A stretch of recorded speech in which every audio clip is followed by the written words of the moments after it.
So you want to buy a house and you need to buy it cheap. Maybe you don't have a lot of money, or you're an investor and you're trying to figure out how to get started, or just buy houses for cheap. And in this video, I'm going to tell you everything I know about it in as quick as fast as possible. And it's really not that complicated. You just got to be really willing to put yourself out there. So I'm going to teach you how to do this. And if you watched my video, how to buy a house for $5,000, it's proof that one of my buddies actually did that. He's done it lots of times. I've bought houses for $40,000, $20,000, $15,000. I've bought houses for... Here's the man, the myth, the legend. Hey, good morning, everybody. So tell them about your YouTube channel. Hey, I'm Robert Biggerstaff here in Pensacola. I've got the No Pay, No Stay network. How'd you get this thing? Well, this glorious house right here was my first $10,000 house. And the way that I came about it is that I own another property about 9 houses down. I kept driving by and I never saw any activity here. So I found out who owned the property, where the mail was going in. I contacted that lady and asked her, is it for sale? She said, yes, it's in bad shape. I said, I'll take it, and so I came and looked at it. We signed the contract, and about 2 weeks later I was owning the property. And so the acquisition was made for $10,000. Wow, what was it looking like? Was it full of trash? Oh, it was terrible. We've had 4 40-yard dumpsters come out of the place. The guy had a power cord for every known electronic device for man. There was all the glory and splendor right here, baby. This is what I'm talking about. This is better than NASCAR. This is what makes it all worthwhile. It's all kinds of stuff, and the yard was grown up, 6 foot tall. We already have a code violation right here and everything like that. So we've done a lot to rectify that situation, but you know, it's a diamond in the rough, but it'll come out nicely. Did you find any guns or dead stuff in here? No guns. We did find some adult novelty toys, if you catch my drift. Some other pornography like nudie playing cards and things of that nature. We did not open the refrigerator. I stress to you people, when you buy a place like this, never open the refrigerator. I don't care how valuable it looks. Put duct tape around it and get rid of it. True story. My house over on Leyte had a dead cat in the freezer. So the first reason why it would be cheap is, one, people really don't know about it. Let's say somebody inherited it. Let's say somebody has it and it's become a burden. You're trying to find the motivated seller. There's a reason why sometimes properties are a pain in the butt, okay? Let's say you inherited a property, and let's say you don't have a lot of money to fix the property up. And let's say you've gotten a code violation on it, or the HOA is constantly mailing something to you. You don't know what to do with it, and you just can't solve the problem. And you just want the money, and you don't have any money in it. It was a free house, but yet it's costing you money, time, taxes, and you just want it gone. Sometimes people are willing to take an offer well under the marketable value. One, most people don't know what a property is actually worth. That's why real estate agents exist. And they're just willing to just get rid of it. So you got to locate one of those people. One of the best ways of doing it is driving for dollars. That's what we call it in the real estate world. Just drive around town and you're looking for houses with overgrowth or trash all inside the house, or maybe there's a homeless guy living in it, or maybe there's just a hole in the roof.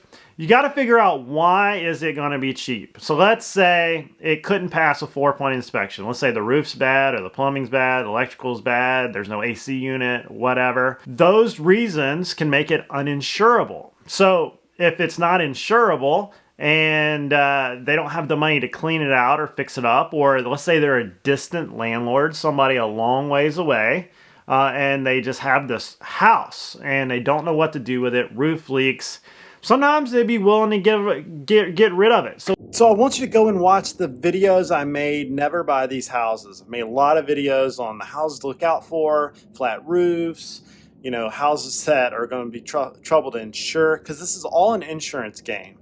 One of the reasons why a lot of people get rid of these houses is insurance is through the roof. You get the house, you solve those problems, and then you got a house for cheap. I did it with my house. It had bad wiring, it had a bad roof, it had, you know, a rotten floor. I got it and I fixed it, and I added hundreds of thousands of dollars to equity that they weren't willing to go after. So you just got to do that, and that's part of this game. That's what real estate is. So this is where wholesalers come in. If you don't know what a wholesaler is, they go around finding properties like this. They make an offer, they get it under contract, and they sell the contract to somebody else, a rich person or a person that's a flipper or an investment company. And the difference between what they got it under contract for, the price, and what they sold the contract to the other person, the split, what they sold the equitable contract for, they get to keep. And that's how people make money in real estate without any money and very little risk. But knowing that these properties have a lot of problems, that means that you can get a property for cheap. And you're like, well, I don't have $5 grand. I don't have 10 grand. I don't have 50 grand. Well, I bet you know somebody that does, okay? And the way I would tell anybody that wants a house is go find a really smoking deal. Go find a house that is not in too terrible shape. Maybe it's just got a lot of junk in it. Maybe it's just old and tired. I run along these houses all the time. I listed 2 this week as a real estate agent. They were old and tired and need love. But yet, the owners didn't want to do it. They just wanted to cash out and move on. Maybe it was a bad memory for them. Once you find these people, then you figure out how to do the deal. So I bet your mom or dad or cousin or uncle or somebody you work with or wherever has money, and you offer them an equitable position in the property, or you offer them a return on their cash and you pay them back. Get into the property, work your tail off to fix the problems, why it can't be insured or mortgaged. Like sometimes with a mortgage, let's say it's FHA or VA, there's certain parameters a property has to fit, not a lot of wood rot or a structural problem or even having a floor, just having carpet over concrete can make it where you couldn't get a loan, now you can get a loan. So you get into the property, work your tail off to fix it, and then you go, hopefully you're employed, go and get a mortgage and pay that person back their money. You're just going to finance out the property. And then you get that, they call that a hard money. Hard money from your friends or from a person that gave you a loan. Let's say you did it, you took 50 grand at 8%, you bought the house and you fixed the house, and then you're paying them their 8% amortized over 30 years, so like a mortgage. And then once you get this complete, you go and refinance the house back out, and the bank gives you the money, you pay off your hard money, and now you have a property. And odds are the property is worth well more than $50,000. This happens all the time in real estate. My friend Robert Biggerstaff, as you see in this video, has done this time and time and time again. I've done this. Of course, I don't do loans. I buy them myself, but I've bought houses for 40, 50, 20, $100,000, $150,000. They're out there. You just got to know how to do the deal. And I'm a member here locally of guys that do this all the time, whether it's wholesaling, flipping, finding properties that people are just motivated to get rid of. And you would be surprised at how motivated they can be. Sometimes you can find deals from wholesalers themselves, just with a low-end property, just trying to get rid of it. I've also found, I bought a house for $18,000 one time. It was on the MLS for like 6 months. It was ugly. It was a cinder block 2-1 house, 650 square feet. Nobody wanted to touch it. And I just made them an offer and they took it. They took it. $15,000. I bought it. I rented it for 4 years. I think it was 4 years. And I turned around and sold it for like $45,000. They're out there. Just got to be willing to get out there and hustle. You can find them in sometimes tax auctions. You can go down to the clerk of the court and sort through the boxes of back taxes. You can go through the rolls on the back taxes. Every municipality, county does it differently. You just got to become an expert in it. And if you really want a house, you got to put in the work. Sometimes it might take putting in 100 offers, 100 contracts to get these houses. But then you get one. Like, that's what wholesalers do. They're just pelting offers, pelting until they get one. It's work like anything else. There is no getting something for nothing in real estate. You got to be willing to put it out there. And I know the comment section will be like, well, you still got to do all this. Yeah. Getting real estate is tough. It's hard. That's why it costs a lot. So you got to put yourself out there. You got to figure out your financing, and then you just got to make it happen. It's doable. I bought houses for 15 grand, 20 grand. My buddies have bought them for 5, 10. One of my buddies has like probably 30 houses. Half of them he got for 5 grand. Yeah, they were in bad shape, but he put the effort into fixing them up, and they were worth a lot. I don't understand this. Like, yeah, but this is hard. Everything's hard. You got to get out there and do it. See, sometimes they got medical liens on them. Sometimes they're in probate. Sometimes there's just two brothers and sisters just fighting each other, and they just want this thing out of their life. You just got to get creative and think, why is the house cheap, and can I solve that problem?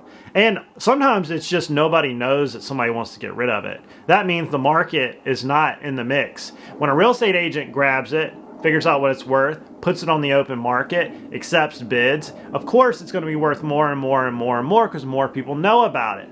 But in the fact when it's just like an over-the-fence transaction that somebody's just like, I just need it gone, I need it to go away, you can get these properties pretty cheap. I bought a house one time. The lady had maxed out her credit cards, and she needed the money for me to pay off her credit cards and for me to buy the house. And she had to have the house gone or she was gonna like basically be in trouble with these credit cards. So I was like, well, sure, I'll give you, I think $48,000 for this house. And it needed a roof. She couldn't afford the roof to refinance the house. So, and she couldn't have insurance. So I was able to step in. I think the roof was $3 grand. I put the roof on it, and then I went up selling that house for $125,000 like a year later. And I rented it for a year, so that was another $12,000.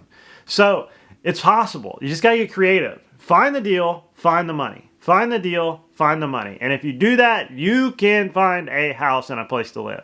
All right, let's do a walkthrough on this. Now this in here, it looked like a flea market. There were tables piled high with stuff on it.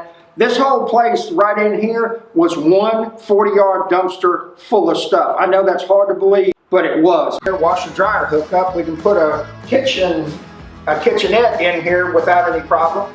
So then this would turn into a property that would cash flow about $1,700, $1,800 a month. And I'd be into it total for about $50,000 to $60,000. Wow, so it's a money-making machine. That's what I'm talking about. No pay, no stay. So I wanted to do this in the vlog today to show like how you can come up on these awesome deals like this. And this is what, like your third or fourth one like this? That is correct.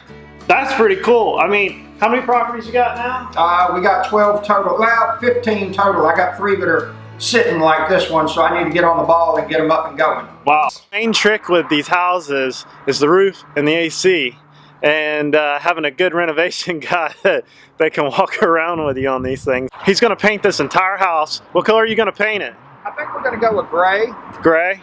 New AC unit, and this thing is not gonna, you're not even gonna be able to recognize this bad boy. And we got an extra driveway over here. That's right. So when we have the duplex in the back. They're hidden gems if you know what you're looking at. And this one just needs some love, some tender love. If I was a young man, what I would do this exact same thing.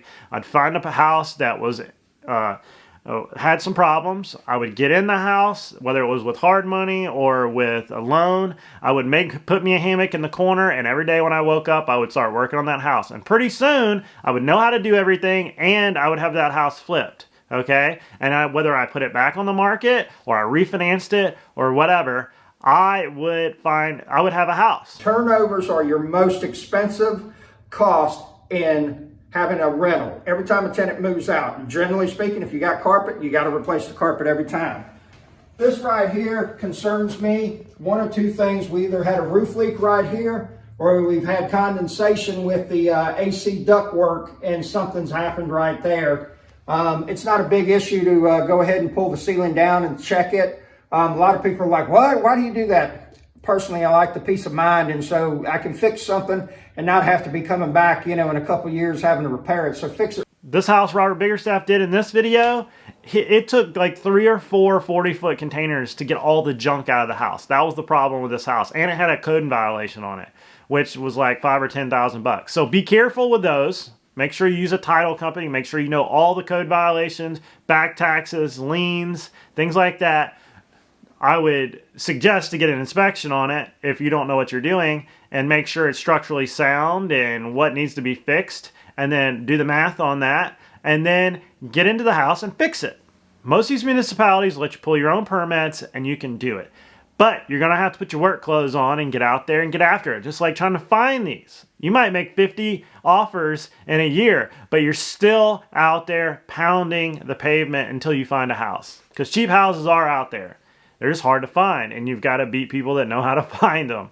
But it's possible. Just talk to people. Go to the convenience store. Talk to people. Go down to some of the depressed parts of town and talk to people. And I'll tell you this right now. A lot of the money for guys like me is on the bad parts of town, because the big boys don't like to play on the bad part of town.